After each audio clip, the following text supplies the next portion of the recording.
Hi everyone, it's Laura, and I'm here to give you my thoughts on Abby Jimenez' Say You'll Remember Me.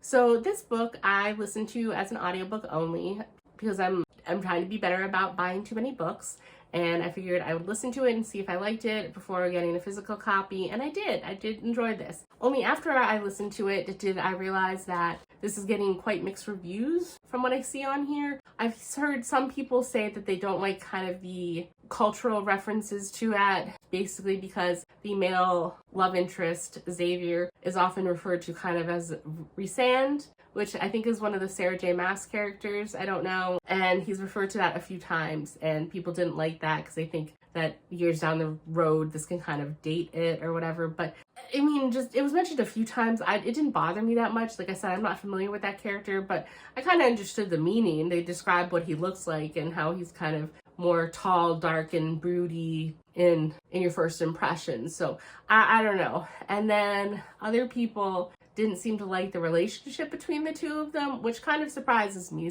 somewhat. But this book I enjoyed overall. I really liked it. So this is a story basically about Xavier and Samantha. Samantha, she is kind of like a social media creator for a brand, a mustard brand, and I believe it's a mustard brand. And she stumbles upon an abandoned kitten and she takes it into the nearest vet clinic, and Xavier is the owner and the vet in that vet clinic. And he finds out that the kitten has a medical issue, and he suggests putting the kitten down because the surgery the kitten would need would be super expensive, and that it's not a guarantee that the surgery would be successful anyway. And they get off on the wrong foot because he'd had a bad experience earlier in the day, so he was kind of gruff and grumpy towards her. And she is an animal lover, like, no, there has to be a way to save this poor kitten.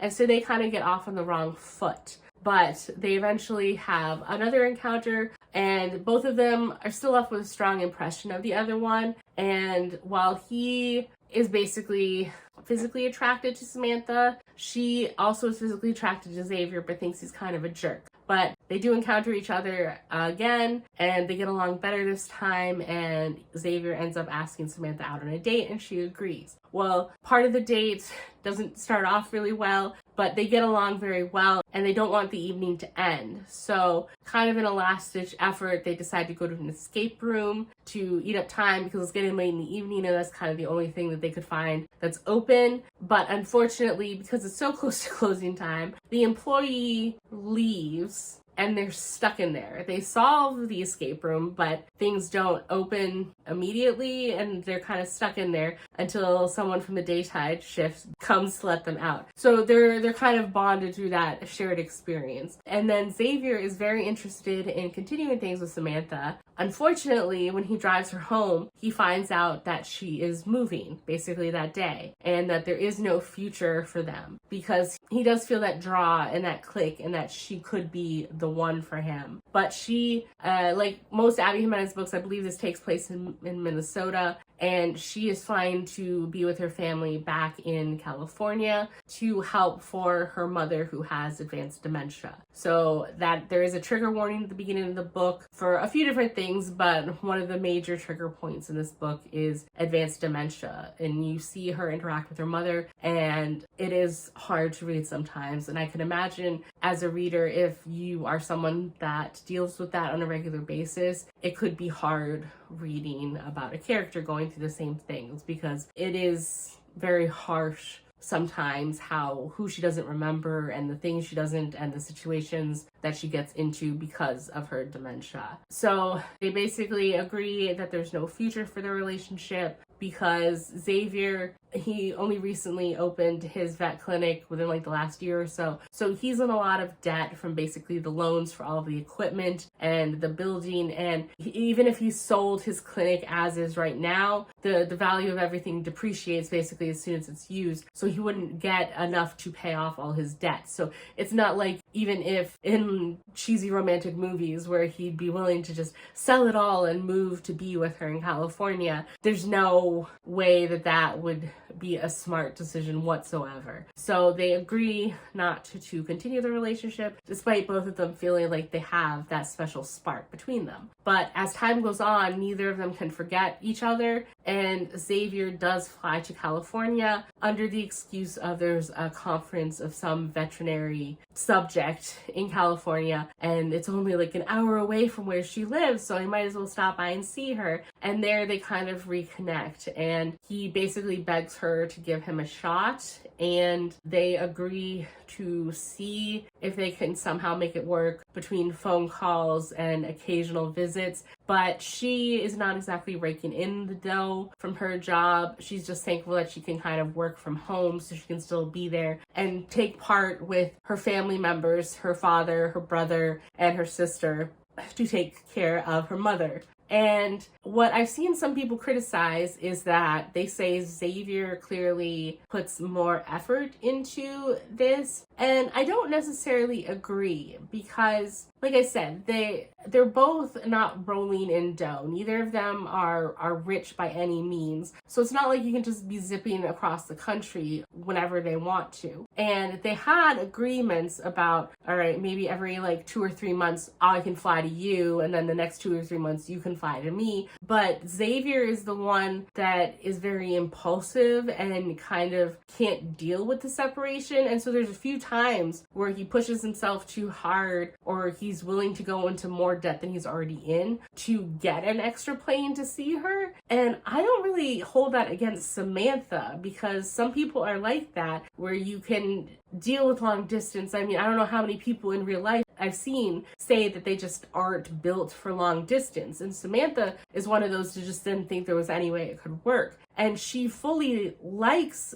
Xavier and knows that it can mean something and it could lead to love, but she is not about to put herself at a disadvantage and her family when she's felt bad because it's mainly been her sister and her father taking care of her mother while she's been away to other places, and her and her brother have basically just come back into the picture. So she's kind of feeling a sense of familial guilt about she needs to kind of make up for lost time and do her part to prove that she's part of the family. And so I don't really hold that against her, because it's kind of warring with what she wants to make herself happy versus what she wants because she loves her family so much. And I feel like I can't hold that against her, that she's not willing to make impulsive decisions and hop on a plane just to see Xavier. And she doesn't always make the best decisions either with certain things. So I don't understand people saying that. And I don't know.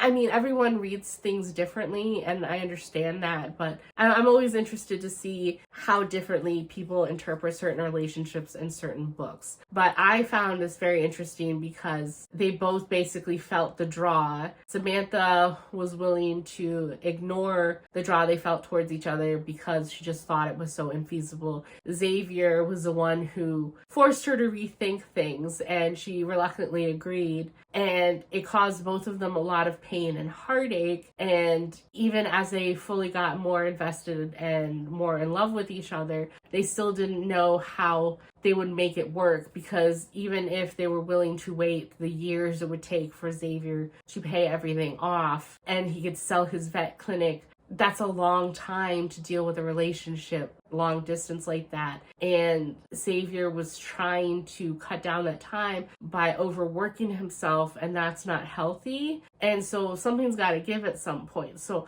maybe it's because I'm just a cheesy romantic person at heart, where I like to believe in true love and soulmates, and maybe that's a bias going into this type of book. But I like the old-fashioned idea of just, how did you know they were the one? Is like, you just know, and they knew, and they put in the effort, and while circumstances didn't want them to be together, they were struggling against that need to be with each other, because they knew that if they didn't give it a shot, any future potential partner would be held up against this one that got away and would come short. So I don't know, maybe, like I said, it's just too cheesy, and that's my bad for liking that type of story. But overall, I really enjoyed this, and I thought it was very honest in the struggles of dealing with a relative with dementia, as well as the struggles of long distance relationships. And it didn't really sugarcoat the difficulties, and that maybe not everyone could deal with that or persevere. And